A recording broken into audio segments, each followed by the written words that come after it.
Le président Pablo Longoria est dans Rotten sans flamme. Bonjour Pablo. Bonjour, j'espère que tout va bien. Et merci de venir dans Rotten sans flamme nous donner une première réaction, alors un peu moins à chaud après une nuit, j'imagine, qui a été très courte pour toi et pour tous les Marseillais. Quel est ton sentiment par rapport à ce qui s'est passé hier soir ? Tout d'abord, je préfère un peu parler des sentiments communs qu'on a parce que finalement, on doit parler un peu de football, non? Parce que ça, c'est la base de tout. Il y a une nuit courte, c'est normal, avec un peu de frustration qu'on doit digérer le plus vite possible. C'est quelque chose d'important pour nous. Mais en même temps, je dois dire que hier, les matchs, ça nous laisse beaucoup de regrets. On a vu un très bon match de coupe entre deux équipes de haut niveau. Je tiens à féliciter Lille parce qu'ils ont montré que c'est une équipe de très bon niveau. Une équipe qui nous a fait un deuxième mi-temps, pour moi, excellente et que je tiens à le dire publiquement. C'est vrai qu'aujourd'hui, on peut avoir des regrets sur toutes les différentes occasions. Ce manque d'effectivité qu'on a de les derniers mètres, mais je crois et je suis fier aussi de la réaction de l'équipe, de l'état d'esprit, de comment ces groupes ils se construisent. C'est une journée avec beaucoup de regrets parce qu'on croyait beaucoup à cette coupe. On voulait aller jusqu'au bout. C'est important de gagner des trophées. On est ici pour gagner des trophées. Mais c'est quelque chose que je tenais à féliciter et à dire du bien des matchs d'hier parce que finalement, on fait tous que du football. Tu as raison Pablo, c'était déjà un très bon match, tu l'as dit, hein, et on l'a vu, et ça fait plaisir de voir Marseille à ce niveau-là, qui progresse, et puis un Lille qui confirme, parce que Lille fait une magnifique saison, que ce soit en championnat ou en Ligue des Champions. Mais bon, on va rentrer dans le vif du sujet, on sait pourquoi on t'a invité aussi, et encore une fois, je te remercie de venir t'exprimer là. L'expulsion de Mehdi Benatia, alors qu'Olivier Létang fait 3 fois pire que Mehdi Benatia. Est-ce que tu as le sentiment d'injustice là-dessus? Naturellement, oui. C'est un sentiment d'injustice. Pour une chose, non. Et on le voit depuis le commencement de la saison, et c'est ça que je parle souvent, et je tiens à dire, je ne change pas mon message, que c'est un message de cohérence, et c'est un message d'équité pour tout le monde. On voit qu'à la mi-temps, Mehdi Benatia, il descend dans les tunnels pour chercher de calmer les coachs, les joueurs, tout le monde, et dire qu'il n'y avait pas but, que c'était bien annulé les buts, on admet. Mais en même temps, voir ce qu'il se passe à la fin du match, c'est quelque chose que je suis surpris, que je n'accepte pas, ce type de... parce que je le considère en attaque. Quand quelqu'un il touche un membre de ma famille, j'ai réagi. Et tous mes collaborateurs sont de la famille. Moi, comme président, je défends la famille. Et comme institution, on doit défendre tous nos collaborateurs. Et spécialement ici, dans un contexte où je ne comprends pas qu'est-ce qui s'est passé. Et spécialement avec toutes les explications aussi après avec les arbitres. Ce qu'il a dit Mehdi Benatia, c'était « dis-lui qu'il y a pénalty » en signalant la surface. Donc, c'est quelque chose avec que ça me surprend. Avec le doigt pointé, c'est ça que les arbitres ont pris comme une agression. Ok, alors ça doit être pour tous les deux côtés. Et je ne vais pas ici mal parler d'Olivier Létang, que c'est une personne que je respecte énormément. La vérité, qu'on a une très bonne relation. On n'est pas ici à parler des autres.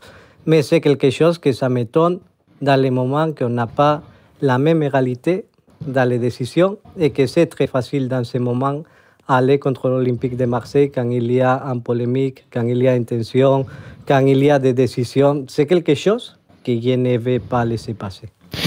Mais Pablo, je parlerai juste de Mehdi juste après, mais dans l'ensemble, on le voit depuis le début de saison, tu parles du corps arbitral, qu'il y a eu beaucoup de discussions entre vous, et ce qui est normal avec tous les épisodes du début de saison, d'avoir beaucoup de frustration par moment de votre part, et ce qui est logique quand on voit comment vous êtes arbitré depuis le début.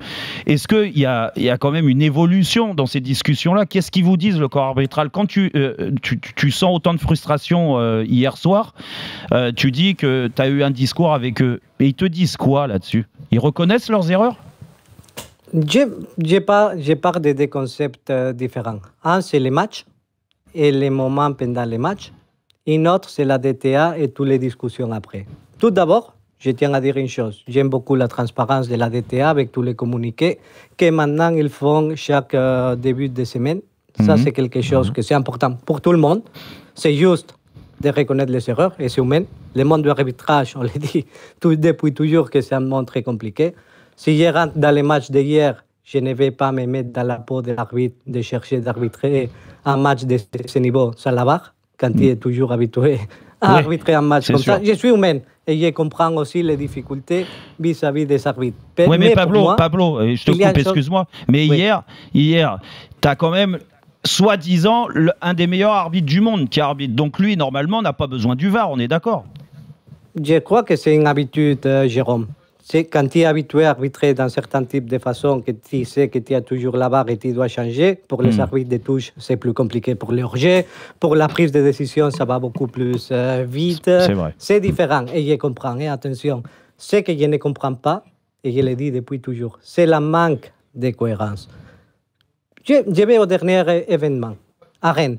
Oui. On a des pénaltys, sifflés par main, des situations pareilles. Un main qui descend dans une position naturelle. C'est vrai que le corps il se fait un peu plus grand. J'accepte. Il y a des discussions, il y a le visionnage du VAR. Pourquoi, dans un coup franc qu'on tire, la main il est dans une position non naturelle parce que le coude, ça va vers le haut? Quelle est la différence? C'est ce que je demande. C'est de la cohérence. Cette main de Rennes, ils ont reconnu que c'était une erreur d'ailleurs de siffler. Mais c'est toujours les mêmes erreurs, mais contre vous, Pablo. Non, je ne vais pas ici me victimiser et dire c'est toujours contre l'Olympique de Marseille. Ce que je demande, c'est plus de cohérence vis-à-vis de tout le monde. Dans notre cas particulier, on se sent spécialement visé. Je ne sais pas si c'est pour les déclarations au commencement de la saison, parce qu'on a toujours une position forte, parce qu'on est en équipe. Que c'est vrai, et j'aime beaucoup parce que j'ai travaillé beaucoup d'années en Italie, ils cherchent de mettre la pression à très haut niveau, parce que pour moi, ça fait partie du football, c'est contrôler les petits détails, c'est un peu jouer avec le football. On est tout le monde qu'on est ici à l'Olympique de Marseille passé par l'Italie, donc on cherche de jouer aussi avec ces actions hors football, et que je dois dire que ça nous fait aussi plaisir et que ça fait partie du football. Je ne sais pas si c'est pour ces différences de codes. Mais ce que je disais dans un premier moment, une chose c'est la DTA, les communiqués, c'est chercher de la transparence. Une autre chose, c'est les comportements pendant les matchs. Sont les petites actions, sont comment tu te sens traité. Je l'ai dit depuis toujours, comment je me sens traité ici par les arbitres dans ces championnats, c'est complètement différent de comment je me sentais traité en Espagne, comment je me sentais traité en Italie dans ma carrière. Tu peux me donner des exemples là-dessus? Par exemple, moi, je travaillais 3 saisons pratiquement en Espagne, non? J'ai seulement un problème avec un arbitre. Et je tiens à le dire, et je le dis toujours, que c'était un jour qu'un arbitre, il m'avait très mal parlé. Et après, bon, on avait solutionné. Mais avec le dialogue. Ici, franchement, il n'y a pas un dialogue, il n'y a pas un se mettre dans la position des autres. C'est toujours une relation dans laquelle l'arbitre, il représente, et je le comprends, une autorité, mais c'est une autorité qui s'est exécutée d'une façon très véhémente, très autoritaire. Il ne cherche pas le dialogue avec les joueurs, avec les dirigeants.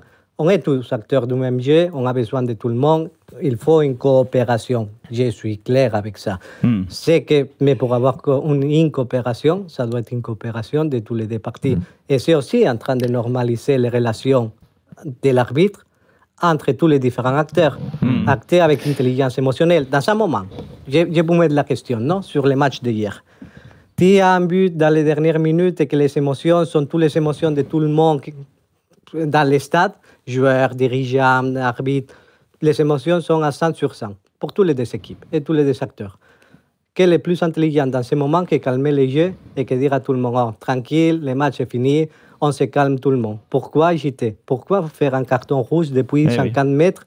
En plus, quand un dirigeant ne peut pas expulser parce qu'il n'est pas dans la feuille de match. Eh bien, c'est pour ça. C'est pour ça, moi, je voulais te lancer sur Mehdi, quelqu'un que j'apprécie en plus de ça, et je trouve qu'il fait un énorme travail depuis qu'il est là, et je te félicite de l'avoir pris parce que ça avance, ça fait avancer le club. Quand je vois hier, et on en a parlé, la réaction d'Olivier Létang, qui est assez malin dans les instances, même dans les discours. Pour rappel, et tu tu dis, d'avoir des bonnes relations avec lui.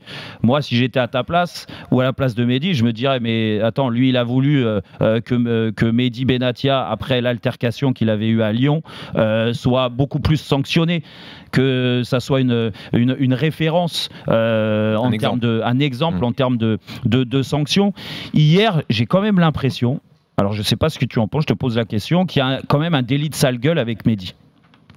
T'en penses quoi? Bon, je ne vais pas rentrer dans ce que tu dis. Tu l'as dit. Je prends point par point ce que tu viens de dire. Moi, j'ai un avantage. Ce que j'ai dit en privé, et tu le sais, Jérôme. Ce que j'ai dit en privé, je l'ai dit en public. Je n'ai pas aucun type de problème à être cohérent avec toutes les actions que j'ai faites. Je ne crois pas que l'Olympique de Marseille, c'est un club qui demande des sanctions aux autres. Parce que pour moi, c'est respectueux. Déjà que j'ai beaucoup de choses à faire avec mon club, comme pour demander pour les autres. Il y a une deuxième question, que c'est sur Mehdi. Je ne vais pas commenter si c'est un délit de sale gueule ou non. Je vous laisse débattre sur ça. Je peux avoir mon avis, ça c'est sûr. Lui a ce sentiment quand même. Hein. Il a dit hier, j'ai compris, j'ai pas le droit de parler, j'ai pas le droit de travailler. Moi, contrairement aux autres, on me laisse rien passer. Lui a ce sentiment. Écoutez, il y a un narratif autour de Mehdi ces dernières semaines que je n'aime pas et que je tiens à condamner. Pour beaucoup de raisons. Non, cette semaine, même pendant le week-end, vous avez vu un communiqué qu'on a fait partir lundi, dans lequel on se parle des dirigeants sulfureux, un club qui fait des menaces dans lesquels on met l'institution et on attaque l'institution, dans lesquels on parle des méthodes pour déstabiliser les joueurs. Donc, ici, je trouve qu'il y a comme tout est permis.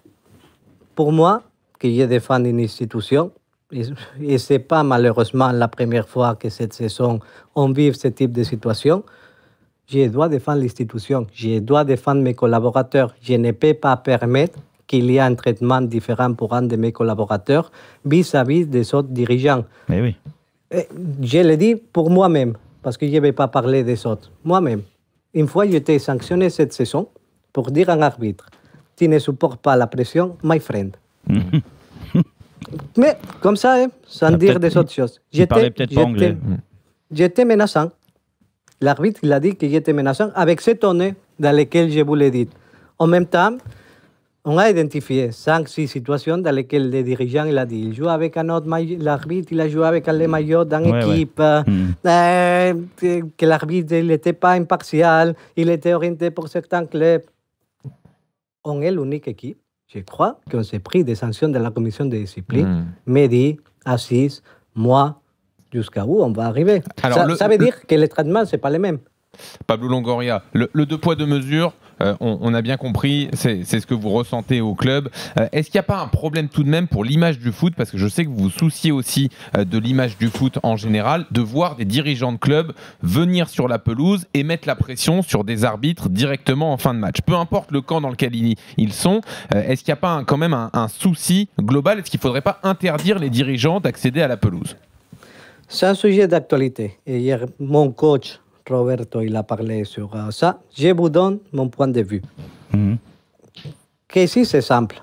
Il y a des différentes catégories dans un club qui sont présidents, directeurs sportifs et différents personnels qui travaillent au club. Pour moi, il y a une question. Les directeurs sportifs, normalement en Allemagne et en Italie, ils sont sur les bancs de touche.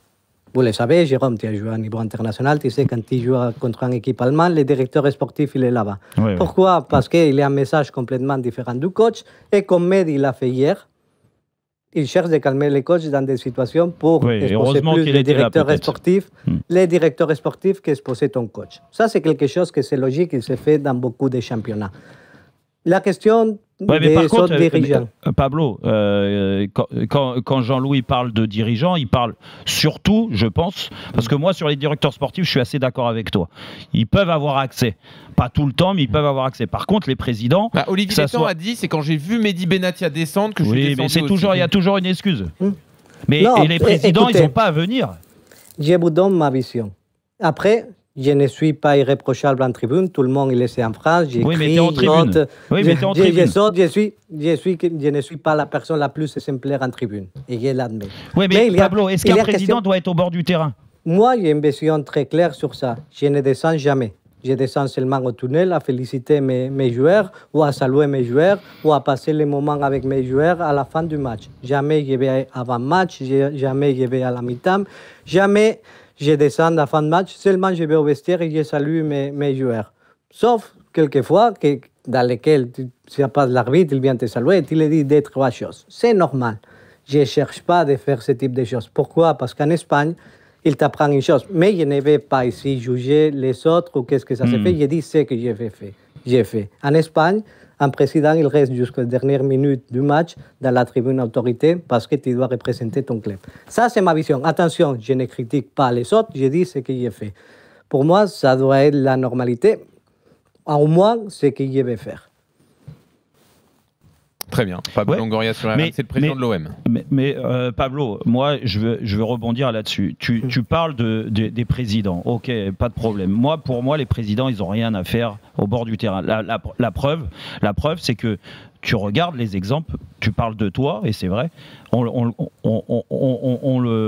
constate ici en France, mais aussi, tu as été dirigeant aussi dans les championnats étrangers, et tu vois pas les présidents au bord de pelouse. En France, ici, je vais prendre l'exemple des grands clubs, mais même des petits clubs, parce que je veux pas faire de différence, mais il n'y a aucun président qui descend. Je vois pas le président du Paris Saint-Germain venir au bord du terrain. Je vois pas le président de Lens venir. Je vois pas le président de Brest venir, et pourtant avec les émotions et tout ce qui se passe à Brest, il aurait pu, et je pense que par moment il a envie. Il y en a qu'un qui le fait systématiquement, c'est Olivier Létang. Mais on va s'arrêter où, Pablo?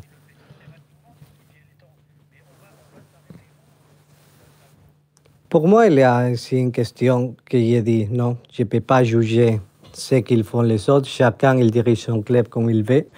Pour moi, il y a une question ici, que c'est comment les dirigeants de différents clubs ils peuvent se comporter. Et pour moi, il faut mettre, je crois, sincèrement, la division entre la partie sportive et la partie institutionnelle. Oui. Je considère sincèrement que tous les présidents, on devrait être plus institutionnels que sur le terrain. C'est vrai. Exactement. Et pour ça, pour représenter le club au bord du terrain en plus de l'entraîneur, dans ces cas-là, tu as les directeurs sportifs qui sont aussi joueurs dans l'âme. Mais j'ai une autre question sur les directeurs sportifs. Là, on parlait de Mehdi Benatia. En France, je sais pas, alors bon, toi, tu connais très bien l'histoire du football français, mais j'ai quand même l'impression que c'est mal vu par certaines instances, que des anciens joueurs qui ont envie de s'impliquer, envie de faire bouger les choses, comme Mehdi, comme Juninho, comme Leonardo à son niveau aussi, parce que Leonardo, il a dérangé. Je suis désolé, mais j'ai quand même l'impression qu'on les empêche de mettre en place quelque chose. Je vous donne mon opinion. Je crois que la figure de directeur sportif, ce n'est pas très bien normalisé en France avec toute la fonction qu'il a, les rôles et la position. Parce que la position de directeur sportif, ce n'est pas les mecs dans un club qui signent les joueurs pendant le mercato et qu'on va voir s'il fait des miracles ou pas. C'est aussi une gestion dans le quotidien. Ce sont des gens qui sont dans le quotidien avec les différents joueurs.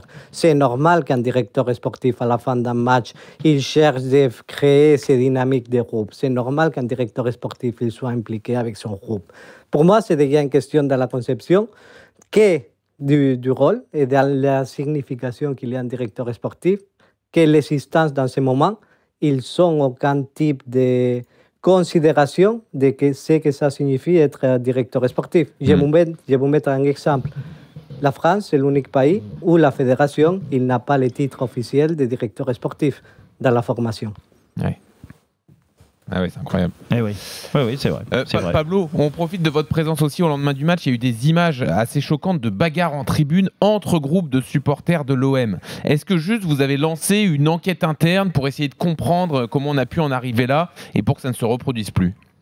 C'est normal que ce ne sont pas des images qu'on aime voir dans les stades. Et oui, j'ai demandé à mes collaborateurs de faire une enquête pour savoir bien qu'est-ce qui s'est passé parce que ce n'est pas le type d'image qu'on veut voir à l'intérieur d'un stade. Bien sûr, vous savez que c'est la thématique des supporters, pour moi, c'est un sujet très important, très sensible, dans la sensation que j'aime bien voir un stade où tout le monde il peut se sentir en sécurité et de voir une image de ce stade que c'est l'image que je crois que tous les amoureux de football on veut voir, comme voir tous les supporters qui peuvent voyager au match à l'extérieur, que c'est quelque chose aussi que ça nous manque dans ces championnats.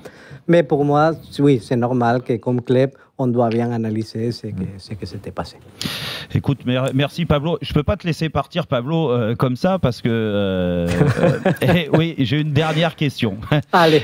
On a fait lundi, et tu as dû entendre, une interview de John Textor, qui a fait beaucoup de bruit, qui essaye de faire bouger les choses dans le football français. Je sais que tu as beaucoup d'idées aussi sur le football français. Et très bientôt, on va faire une émission spéciale là-dessus pour essayer de lancer des idées pour sauver le football français. Est-ce que tu es d'accord avec lui quand il parle du PSG qui est trop, du moins la Ligue 1 qui est trop dépendante du Paris Saint-Germain et du Qatar? Tout d'abord, je serais très content de pouvoir participer à cette émission pour donner quelques idées sur comment améliorer notre produit. Tu viendras déjà, ça c'est sûr. Complètement. Deuxième chose, si on peut commenter un peu l'interview de John Textor, au moins la vision que j'ai comme président et notre club. Il y a des choses qui dit John, qu'il a raison.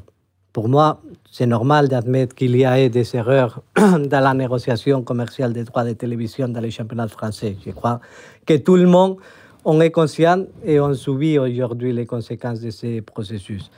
Et que je crois que tout le monde on cherche à améliorer les produits. Par contre, pour moi, toujours, il y a une question d'effort. Et depuis que je suis dirigeant, et c'est quelque chose que c'est important, il faut toujours respecter les codes de football. Et ce n'est pas possible de manquer de respect à des confrères et des homologues.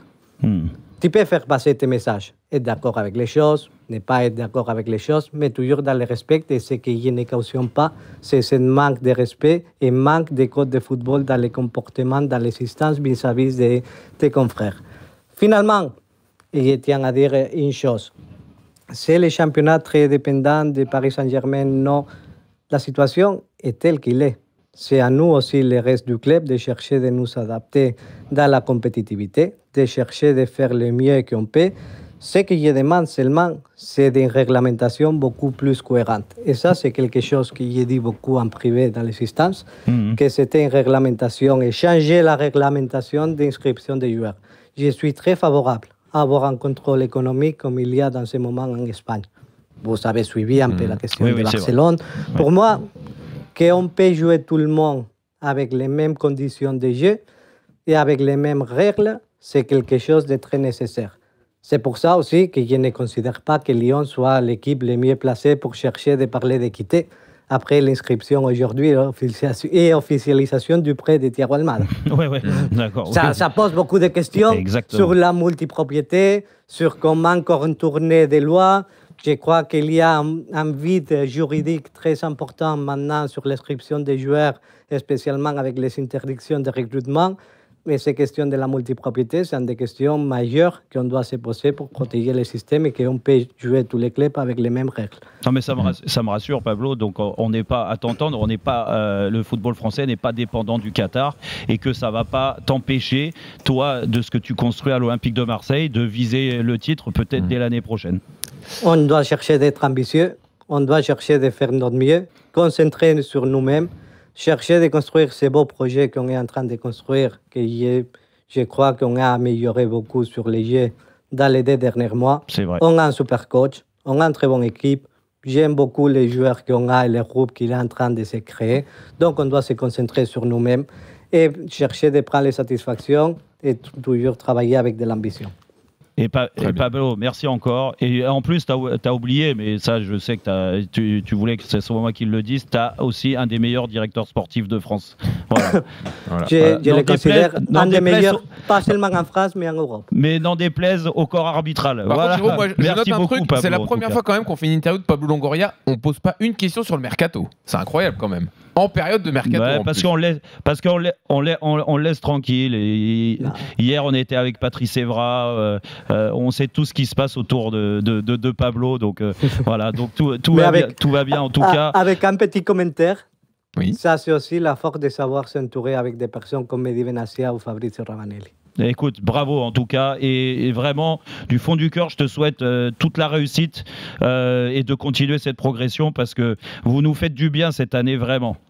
Merci à vous pour m'avoir donné l'opportunité pour vos mots. Allez, merci. Et puis ramène-nous Paul Pogba, comme ça sera encore mieux. Tranquillement. Merci. Allez, merci Pablo. Bon courage.